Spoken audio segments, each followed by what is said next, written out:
Irmãs e irmãs, a paz do Senhor. Estamos muito felizes por mais esta semana que o Senhor nos concede, mais esta oportunidade que Ele nos dá de juntos podermos estar reunidos estudando a santa e gloriosa Palavra do Senhor em mais uma lição da Escola Bíblica Dominical. Bem-vindo e bem-vinda. Está começando o programa Escola Bíblica Dominical. Queridos irmãos e irmãs, antes de nós entrarmos na lição, nós queremos fazer um convite muito especial para você que está aqui no canal ADMP TV pela primeira vez. Você já é um inscrito? Se você não é um inscrito, o nosso convite é para que você conheça o nosso canal e se inscreva. Aqui nesse canal você encontrará playlists de cultos ao vivo, playlist de louvores abençoados, palavras ministradas em nossos eventos maravilhosas e impactantes e subsídios teológicos que têm como objetivo principal deixar a sua aula mais rica, deixar a sua aula mais vibrante e dar a você mais conteúdo para torná-la rica e edificante, de forma que, obviamente, o seu aluno também se sinta atraído pela sua aula e pelo seu estudo. Tudo isso você encontra aqui no canal ADMP TV. Portanto, se você ainda não se inscreveu, faça isso agora, antes de nossa aula começar. Já é um inscrito? Verifique se o sininho de notificação está ativado, pois assinando e clicando no sininho de notificação, assim que conteúdo novo entrar aqui no ar, você automaticamente é avisado, é notificado e não perde nada do que acontece aqui no canal ADMP TV, um canal de bênção para você. E nós queremos ir direto para a nossa aula. A nossa aula essa semana é a de número 3, cujo tema é entrando no tabernáculo, o pátio, também chamado de átrio. O nosso texto áureo encontra-se em João, capítulo 10, versículo 9, que diz: eu sou a porta, se alguém entrar por mim, salvar-se-á, e entrará e sairá, e achará pastagens. A verdade prática diz: para entrar à presença de Deus, um lugar santíssimo, o pecador deve passar por uma única porta, Jesus. A nossa leitura bíblica em classe encontra-se em Êxodo, capítulo 27, versículo 9 ao versículo 19. Fica aí o nosso convite para que o irmão leia, pois é uma descrição detalhada da cobertura e da estrutura que é o pátio ou átrio. E como nós sempre falamos, é de vital importância que você, professor, professora, sempre leia o texto de referência antes de efetuar a sua ministração. O nosso objetivo geral, que é em torno do qual irá girar toda a nossa lição, significa ou diz, expressa, conscientizar acerca da centralidade de Deus na Igreja de Cristo. Muito bem, nós estamos esse trimestre estudando o tabernáculo e espero que os irmãos estejam gostando, esteja sendo de edificação para você. Na primeira lição nós estudamos a interpretação ampla, foi uma introdução ao tabernáculo, à sua simbologia, aos tipos e antítipos que a Bíblia nos apresenta, sempre lembrando, sempre destacando, lição após lição, que o tabernáculo ele aponta para Cristo. O tabernáculo e todos os seus utensílios são simbologias e representações de Cristo e do maravilhoso plano da salvação. Lá na lição de número 2, nós falamos sobre Bezaleel e Aholiabe, que foram os artesãos escolhidos e capacitados por Deus para estar edificando, planejando e executando tanto a obra de construção civil, quanto a obra de ornamentação, de adornos, que estava sob o tabernáculo, assim como seus utensílios mais práticos. Hoje nós iremos nos debruçar especificamente sobre uma parte do tabernáculo. Eu não vou nem dizer tabernáculo, porque é sempre bom destacar que tabernáculo é uma das partes da tenda da adoração do santuário. Então nós iremos analisar uma das partes da chamada tenda da invocação, tá? Que é o pátio, também chamado de átrio. E nós queremos pontuar nessa introdução a ideia de que cada espaço do santuário de Deus, ele apontava para algo relacionado às dimensões espirituais. Quando nós falamos sobre o pátio, nós estamos falando sobre aquilo que é terreno, ou pelo menos aquilo que aponta para a dimensão terrena. Portanto, o pátio e o seu cortinado, as cortinas que o revestiam, era a primeira coisa que alguém que estivesse andando entre as tribos de Israel avistaria do santuário. É bom deixar claro que, segundo a expressa ordem de Deus, o santuário deveria ser colocado no centro das tribos de Israel. Nós não vamos aqui exaurir toda a lição, como sempre falamos. O objetivo desta aula é dar subsídio, um aporte, uma ajuda para você, professor, professora, aluno e querido aluna que nos acompanha. Entretanto, é sempre interessante que você observe a quantidade de pessoas que se reuniam ao redor do tabernáculo. Nós não vamos aqui entrar em detalhes sobre isso, mas queremos deixar bem claro para você que as tribos de Israel, elas se organizavam em números pré-definidos ao redor do tabernáculo, ao redor do santuário, de forma que, podemos dizer, o santuário ficou sendo o centro do acampamento. Era a parte central do culto de adoração a Deus, era onde as pessoas se reuniam para glorificá-lo e efetuar a ele sacrifícios. Portanto, nesse lugar nós encontramos o pátio. E assim que alguém chegava na tenda da invocação, a primeira visão que ele tinha era justamente desse cortinado que cercava o santuário.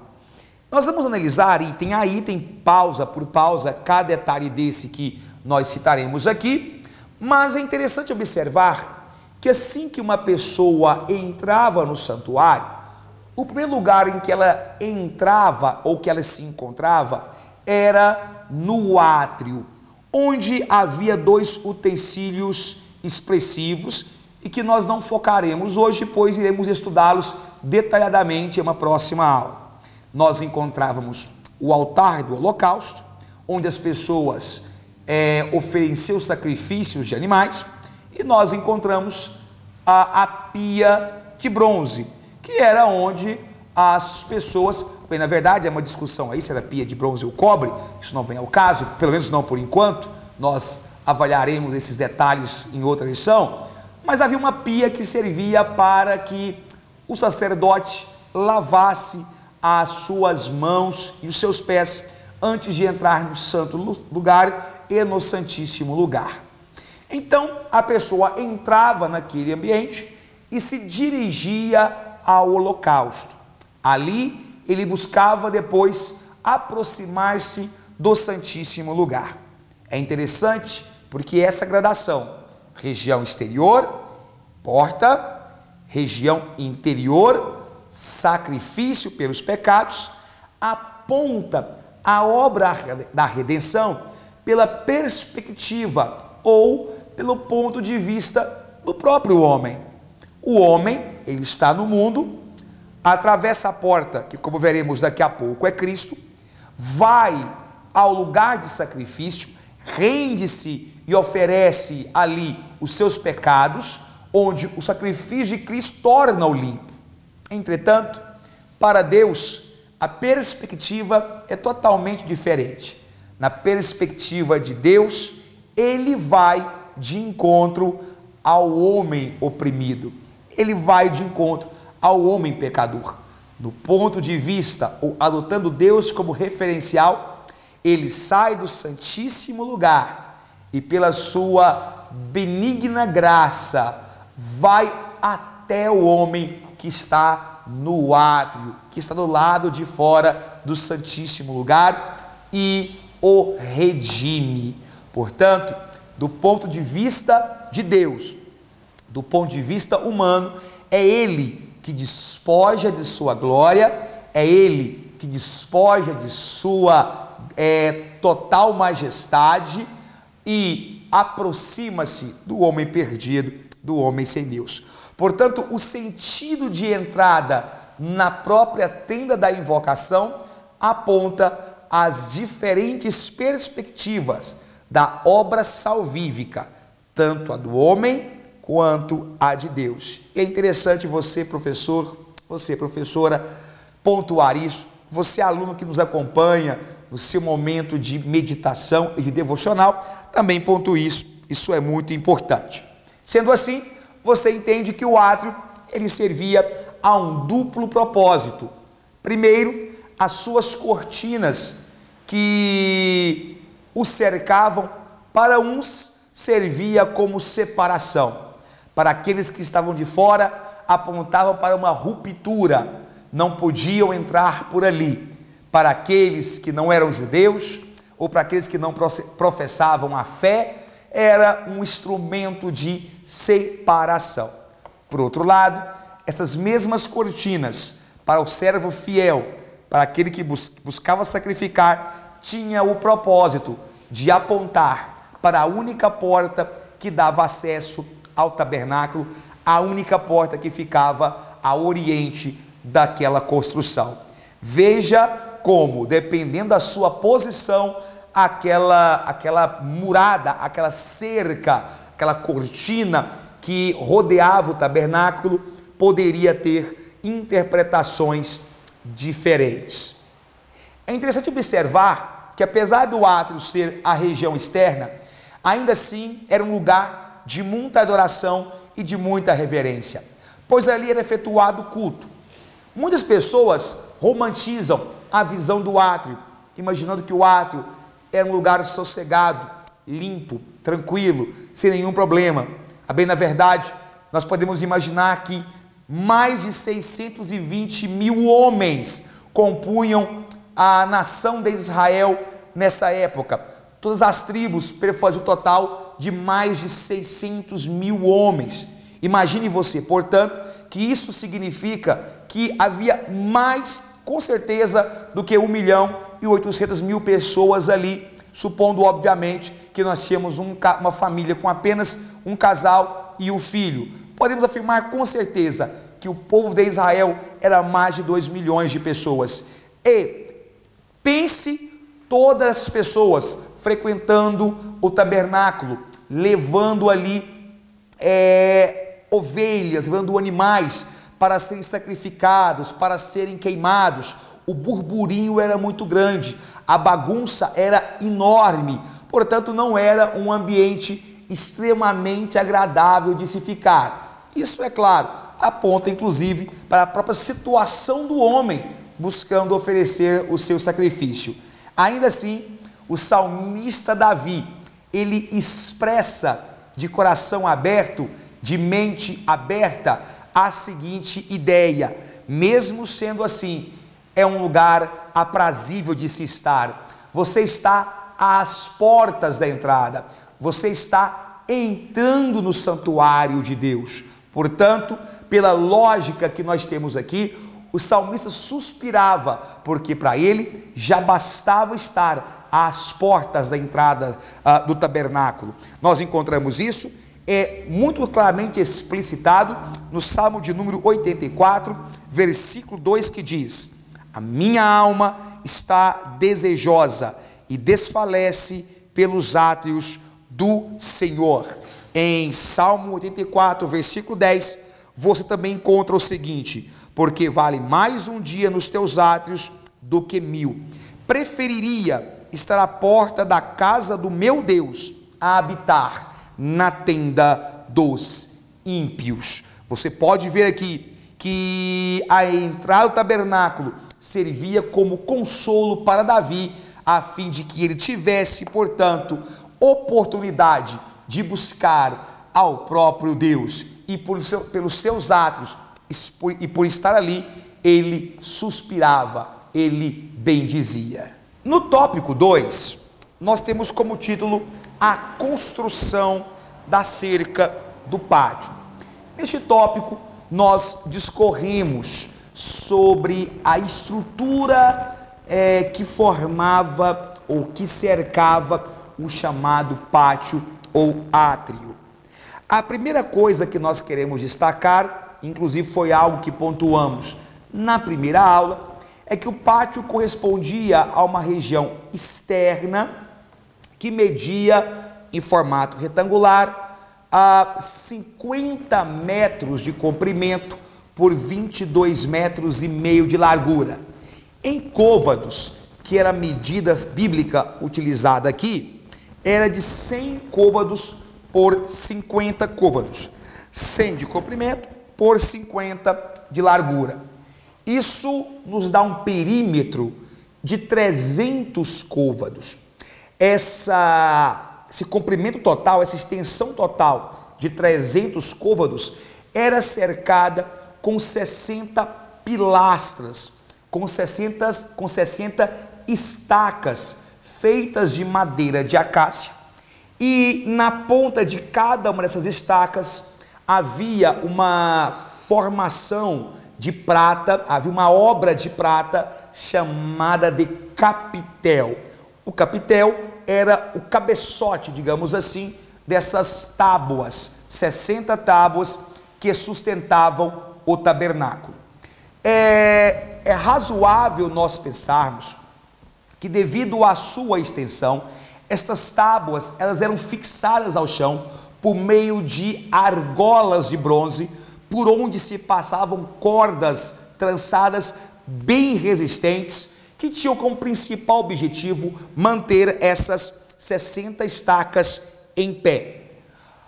Um detalhe interessante é porque a Bíblia diz que essas estacas mediam 3 côvados de altura, ou melhor, 5 côvados de altura, 2,5 metros de altura, particularmente falando. Se nós fizermos a conta, 300 metros de extensão por 300 côvados de extensão por 5 côvados de altura, nós teremos aí 300 vezes 5, 1.500 côvados quadrados de área coberta por essa cortina. Esse número parece um número muito simples, e você pode estar pensando assim, mas por que o irmão Jezrael está rasgando aritmética nesta aula de subsídio? Na verdade, eu quero chamar a sua atenção, porque 1.500 é um número profético. Se você analisar bem, aquele tabernáculo, especificamente o pátio, ele apontava para a lei. Isso por quê? Porque entre a entrega da lei mosaica, ou seja, entre Moisés e o nascimento de Cristo, nós temos um lapso temporal de aproximadamente 1.500 anos. Ou seja, a própria extensão do tabernáculo, a própria área coberta pela tenda, apontava para o período de duração da dispensação da lei. Veja que interessante, a dispensação da lei, para nós assembleianos e para nós crentes arminianos, dispensacionalistas que somos, aponta para o fato de que a dispensação da lei durou entre Moisés e Jesus, que é a graça 1.500 anos, que é exatamente a extensão da área coberta pelas cortinas ou pela cerca do tabernáculo. Nós tínhamos um conjunto de 128 cortinas. Uma coisa interessante de destacar é que nós tínhamos essas 60 tábuas, elas eram organizadas da seguinte maneira: nós tínhamos 20 tábuas que ficavam ao sul, 20 tábuas que ficavam ao norte, sustentando a maior extensão do tabernáculo, enquanto tínhamos 10 tábuas ao oriente, ou 10 tábuas ao oeste e 10 tábuas ao ocidente. Dessa forma, nós teríamos 10 oriental, 10 ocidental, onde inclusive encontraremos a própria porta, sustentada por 4 colunas, 20 nas laterais, lateral norte 20 tábuas, lateral sul 20 tábuas.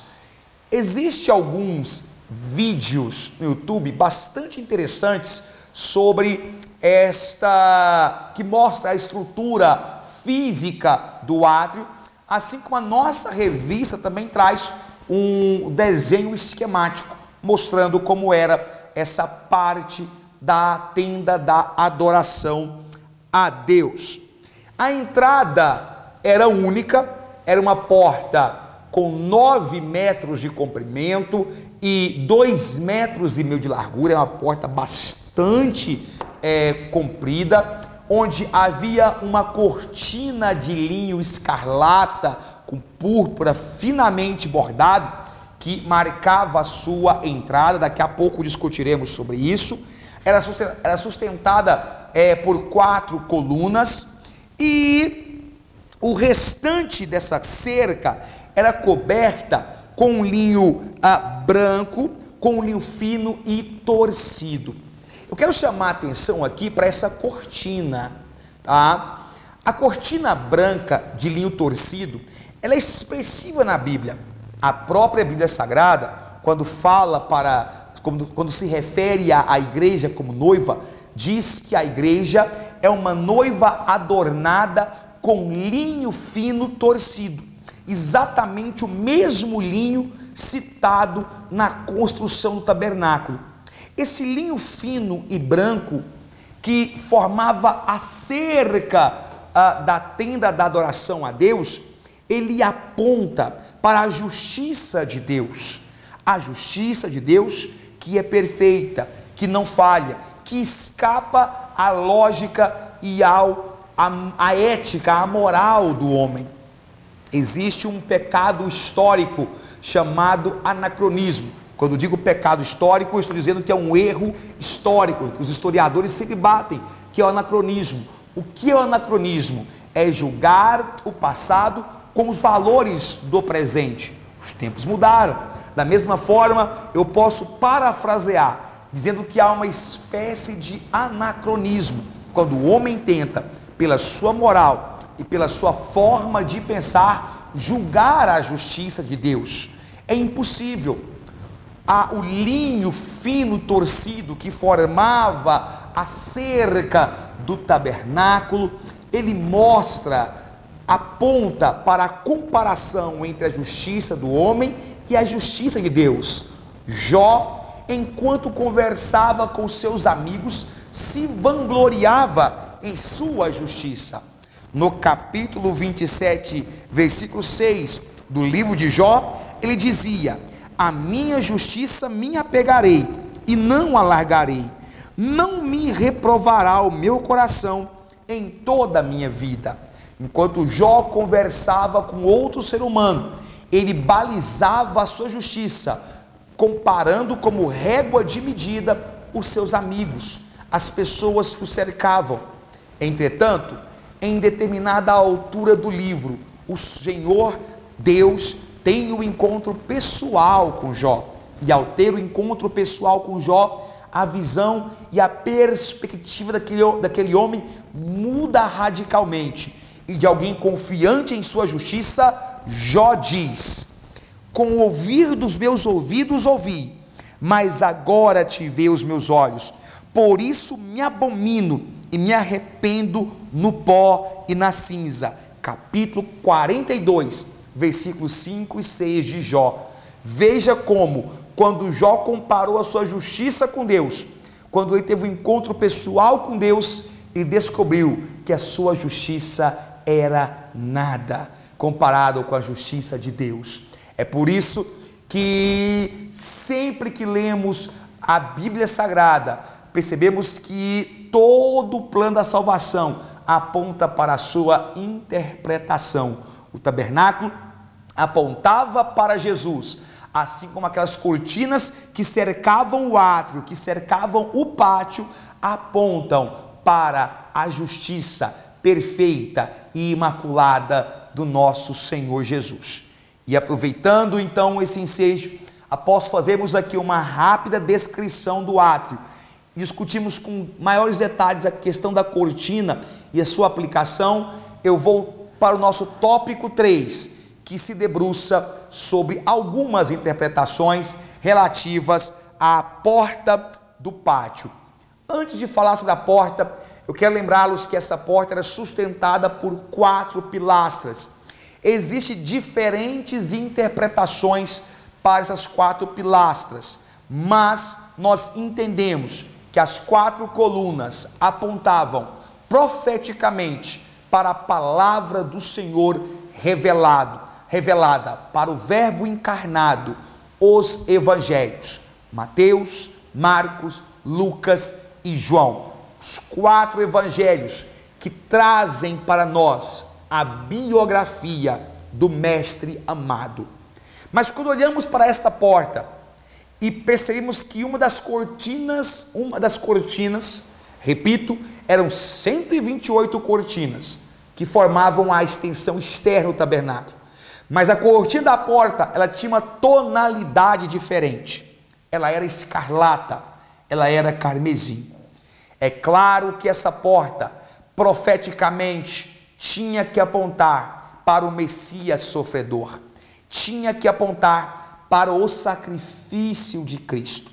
A porta da salvação, a porta que nos abre o caminho para entrarmos no santuário de Deus, rumo ao Altíssimo, rumo ao Santo dos Santos, pela perspectiva do homem, é o sangue de Cristo Jesus. A cortina escarlata, a cortina vermelha carmesim, apontavam para o sangue remidor de Jesus, que seria vertido 1503 anos depois, 1533 anos depois, na cruz do Calvário, propiciando salvação ao homem. É impressionante observar como Deus não faz nada aleatório, como não existe coincidência nos planos celestiais. Deus sabia, na sua presciência e onisciência, que Jesus viria e a cortina vermelha apontava para o seu sangue. Assim como a porta como um todo, toda aquela porta, única porta, perceba bem, uma estrutura civil com 50 metros de comprimento, 25 metros de largura, contava com apenas uma porta de entrada. É lógico, a única porta de entrada que nós temos para o santuário é Jesus Cristo. Não há outra via, não há outra maneira, não há outro escape. As nossas obras não são porta de entrada. A própria Bíblia nos revela isso quando diz que há um único caminho. Ele, o Senhor Jesus, expressa em sua palavra: eu sou o caminho, eu sou a verdade e eu sou a vida. Ninguém vem ao Pai a não ser por mim. Ele está apontando que o único caminho a chegar a Ele é Jesus. O único caminho a entrar no santuário é Jesus. Por obras, nem sonhando. As nossas obras são como trapos de imundícia, nada mais servem. Pela natureza, também não. Em Romanos nós sabemos que a natureza simplesmente aponta para a existência de um Criador e nos torna inexcusável diante de Deus. Mas salvação só nos é dada pela única porta, a saber, Jesus. E Ele mesmo se intitula assim. Nós lemos aqui o nosso texto áureo, e no nosso texto áureo se diz: eu sou a porta. se alguém entrar por mim, salvar-se-á, e entrará, e sairá, e achará pastagens. Mesmo sendo um lugar turbulento, mesmo sendo um lugar de dificuldades, pois era muito frequentado por pessoas de todo tipo, estar no átrio do Senhor era maravilhoso, pois significava que você havia entrado pela porta, e a porta era Jesus. Escute aqui, ao vir à igreja, oferecer o seu sacrifício, o seu culto, pois naquela época, oferecer sacrifício, oferecer o culto, oferecer animais, holocausto, era o culto, era a doxologia daquele povo. Hoje, nós nos oferecemos, o nosso louvor, a nossa oração, a nossa expressão, é o culto qual dedicamos a Deus. E sabemos que estar entre as pessoas, estar na igreja, é muitas vezes estar com conflitos, é muitas vezes conviver com erros, conviver com falhas, pois somos humanos, nós somos pessoas indignas, temos ainda natureza velha, nós temos ainda em nós a velha natureza, filhos de Adão, mas nós devemos nos alegrar, pois se estamos aqui na igreja, com todos os seus defeitos que eventualmente uma igreja pode ter, ainda assim, estamos cultuando porque passamos pela porta, e a porta é Jesus Cristo. Tudo isso que nós comentamos expressa especialmente o significado e a simbologia do átrio, do pátio, do tabernáculo. Maravilhoso, não? E o programa Escola Dominical vai chegando ao seu final. O nosso objetivo com essa aula foi te ajudar a preparar o seu momento de magistério teológico com os seus alunos. A minha oração é que a sua aula seja uma bênção, e eu espero ter te ajudado a entender mais um pouquinho do papel que este pátio, este átrio, tem para nos mostrar como tipo do antítipo Jesus Cristo e a sua obra redentora. Gostou da aula? Te edificou? Então nos ajude, compartilhe este vídeo. Se ele deixou você com a mente mais aberta para a leitura da Bíblia Sagrada, deixe o seu like, o seu joinha, escreva aqui embaixo o que você achou, diga-nos de onde você é, nós estaremos te mandando um abraço bem forte, e nos ajude divulgando em suas redes sociais, WhatsApp, Facebook, Twitter, Instagram, tudo aquilo que o Senhor tem te usado para fazer a obra. Faça com carinho e divulgue, nos apoie, e Deus irá te recompensar por isso. O programa vai ficando por aqui, mas semana que vem estaremos de volta com mais uma edição do programa Escola Bíblica Dominical. Que o Senhor Jesus te prospere cada vez mais. Amém.